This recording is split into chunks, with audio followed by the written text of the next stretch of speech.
segada teil ka siis, kui häda käes. Pingutust ma ei tee, sest on homme jälle päev. Aga kui vajate minu jõudu, siis võin teid kallistada. Mul selleks teie jaoks ikka on 2 käest 1 hoitud maa. Täna külastame Räpina vabahariduse ühendust, kus vaatame, kuidas inimesed restaureerivad vanad mööblit. Liblikas maadus just minu põlvenukile. Täna on onu hea, võtab lapsi kukile. Mööbli restaureerimine on toimunud juba Räpina rahvakoolis 3 aastat. Ja idee ja huvi tekkis just inimestelt, kes leidsid, et neil on pööningult leitud mööblit ja seda siis kuidagi korda teha. Ja kuna meil oli tutvusringkonnas õpetaja olemas, ta on küll Tartust käib, Tartu Kõrgkooli lõpetanud, siis rääkides temaga oli tema nõus ja nii see asi käima läks. Püüan ühte tooli sellest vanast lakist ja värvist vabastada ja siis uuesti ära püüdsida ja tool kokku panna. Aga eks näis, kas õnnestub, aga see on mul esimene asi, mida ma teen. Esimest korda elus tegelen sellise asjaga, aga kunagi peab alustama. Kõik asjad tuleb elus ära proovida. Niimoodi, et need kalded omavahel klapiksid siin kokku ja istutada siis siia sisse. Ja siia kõrvale siis järgmine niimoodi ja järgmine. Ja vaatab, ja kui need 3 tükki näiteks on olemas välja lõigatud, siis mõlemad pooled PVA-ga kokku lasta seista 5-10 minutit, sõltub sellest nüüd temperatuurist. Kui ta ära klaasistub, siis paned siia ta ligi. On üks variant, on kuuma triikrauaga, triigita peale, külma selle haamri otsaga pigistad veel kinni, õhumullid alt välja. Algul oli meil Räpina piirkonna rahvas, põhiliselt Räpina vallarahvas, aga kuna Põlvas tekkis ka huvi, siis praegu meil on viimane kursus, mida me praegu teeme, on Põlvast 6 inimest ja Räpinast oli 8 inimest. Ja Põlva tegijad on nüüd, neid peab kohe kiitma, et nad on leidnud väga huvitavaid mööbliesemeid, mida siis korda teha. Mina arvan, et täpselt selliseid restaureerimiskursuseid on juba selleks vaja, et sellist säästlikku mõtlemist inimestes ärgitada. Ja ühtepidi on see selline ikkagi see hariv moment, et inimesed oskavad oma kätega midagi luua. Aga kui leiate endas jõudu, mind laske pikutada, ma tunnen, kuidas... Aga loomulikult on see restaureerimine selles mõttes selline aeganõudev ja keeruline tegevus, et siin peab ikka piisavalt püsivust ka olema, mida see siis ühtepidi need kursused ka õpetavad. Homseks sa tehtud ja homseks sa valmis, homme võiks pidada plaani. Homme on aega ja homme on lahtist, aega on laeva ja maa. Tegelikult on mul sellised vanad asjad juba väga ammust aega meeldinud ja eks ikka vanaema juures ju vanad asjad olid olemas ja kuidagi sealt see selline pisik külge jäi. Ja siis nüüd juba mina olen mitmendat aastat siin kursustel kätt proovimas, ise õppimas. Tulevik enda tarbeks kõik, vana ja väärtuse hindamine, et see tehakse ikka kõik enda tarbeks. Väga paljud on juba korda tehtud ja meil on olnud eelmine aasta Räpina heakodupäevadel mööblinäitus ja sellel aastal 9. juunil tahame ka seda näitust uuesti korraldada.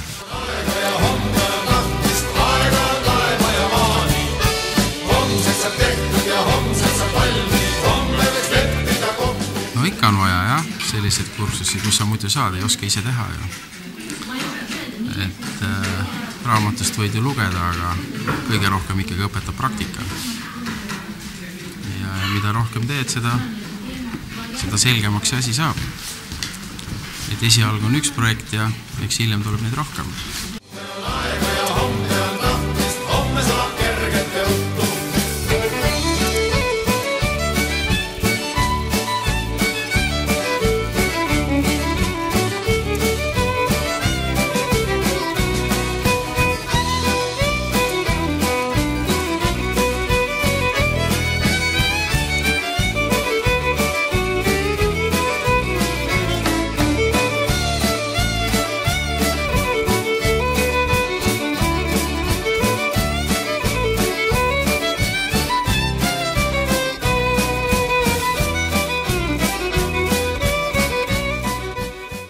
olen Liina Lemsalu ja korraldan juba siis 4. aasta jutti mööbli restaureerimiskursusi ja kõige hakkajam grupp on siis Räpinasse alles jäänud, kuhu siis on kogunenud rahvast Otepäält, Põlvast, terve Räpina ümbruse kant ja inimesed ühe kursuse lõppedes hakkavad juba teise asja peale mõtlema ja tulevad järgmine kord tagasi. Et mööblit teeme siin selles mõttes seinast seina. Teeme puidutööd, teeme polstritööd ja nii suuri kui väikseid asju. Tegelikult oli ammu juba üks asi vedeles kuskil pööningul ja mõtlesin, et küll oleks äge, kui see korras oleks. Aga nüüd on ilmnenud, et sellega on nii palju tööd olnud, et on kohe. Algul see mööbli restaureerimine, selle idee tekkis meie oma käsitöö inimestelt. Ja kuna algul kohe nii käepärast midagi suuremat või ühte tükki võtta ei olnud, siis tulid meie tegijad algul selliste kapiuustega, peeglialustega ja klaveri tiibadega ja nii edasi, et algul me alustasime detailide tegemisega, aga nüüd oleme läinud üsna suurtele tükkidele või esemetele. Praegu on meie selle 3 aasta jooksul on ära renoveeritud või restaureeritud 2 tigudiivanit ja selle õppegrupi raames peaks saama ka 3 tigudiivanit töökorda. Ja ma loodan, et need ka siis suvel 9. juunil siia näitusele välja saavad. Minu arvates on restaureerimiskursused väga vaja. Jah, et kui inimesed leiavad endal pööningult mõne vahva asja, et siis ei tasu seda nagu esimese hooga kohe lõkkesse visata. See on kõige kurvem, mida mina kuulnud olen ja seda on niivõrd palju räägitud. Ei ole mõtet ka esimese hooga teda üle värvima hakata või naelu täis ja kruvisid täis lasta, et lasta esimese hooga seisab, ootab oma aega, mõtleb, leiab endale sellise koha inimese kodus või siis tema mõttemaailmas ja kui on tahtmine, siis teda käiku võtta, siis palun tulge ja teeme koos ta korda. Siin on kõige paremini näha siis materjalid, see on Emma tüüpi pisikene tugitool ja praegult parasjagu siis käib meriheina ehk siis palmilehtede istmepõhjaks vormimine. Et see on praegult näeb välja nagu kurepesa siin, aga teistel toolidel ja diivanitel oli juba ta kangaga kaetud ja vormiks vormitud. Et siin on siis töö selline etapp. Ma teen sellepärast, et kuna mul on uus kodu, siis mõningad toad on tühjad, mis on vaja mööbliga täita. Ja miks osta siis poest kallist mööblit, kui saab teha vana uueks. Hetkel tegelen selle polstri panemisega, siis selle meriheina sättimisega siin. Pärast siis tulevad need mingid isakangas tuleb peale ja siis õmmeldakse see serv läbi, et nagu see tool hoiaks vormi ilusti. See kõige kuulsam praegult tigudiivani põhja tegemine. Diivani põhivedrude peale vajab siis heinamadratsit ja heinamadratsi on vaja kinni õmmelda siis pikkade pistetega, enne kui hakkab serva läbi õmblema ja servaga siis seda vormi andma.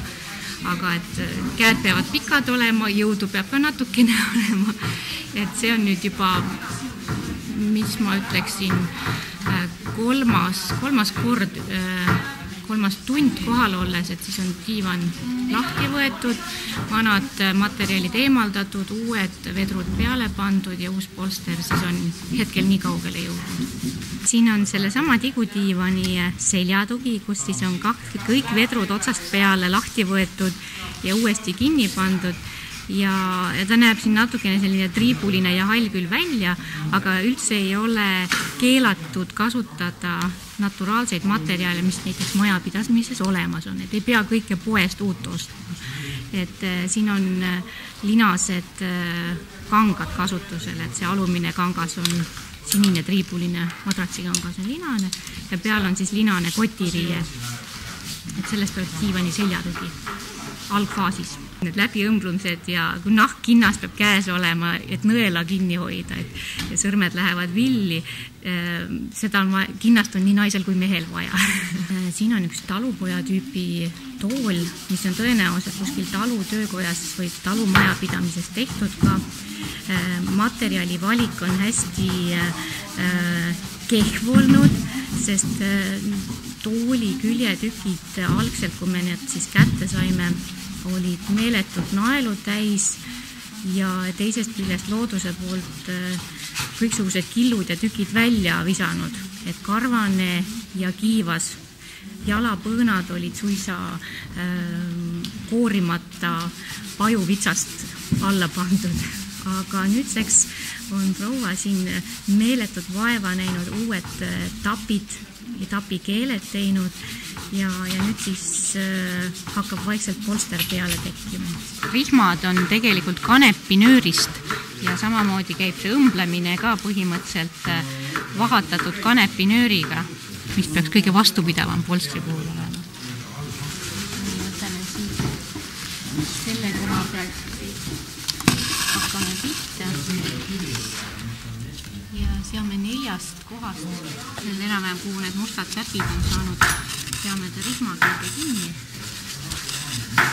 Panen sõlme iseendale. Et ühe koha peal siis 2-3 õmblust ja vedu 4 kohast. Nii, see läks kinni. Siin on üks tüüpilisemaid söögitoa toole, siis 1900 keskpaigast, kus ta tegelikult, siin ta näeb väga hele välja, et ta on päris korralikult puhtaks lihvitud ja lihvimine veel jätkub, aga tegelikult nad on tumedamaks toonitud kasest või tammest toolid, millel on siis üldjuhul poleeritud kaunistatud seljatoe plaat. Põhi on siis polstriga ja kerge pehmendusega olnud. Ühe kursuse jaoks paras töösuurus tegelikult, kui alustada esimest korda. Siin on üks emma-tüüpi diivan, väikene 2-kohaline naiste diivan, madal diivan, kus siis on vaja polster vahetada ja polstri vahetusega siis saab talle uue kuju või vormi anda vastavalt sellele, kas siis on vajalik teda nii-öelda vana vormi järgi jätta või on uued nööbid või kangad või paelad. See on selline mööbel, millega annab mängida. Et naistele hästi sobiks tegelikult selline tegevus. Homseks on tehtud ja homseks on valmis.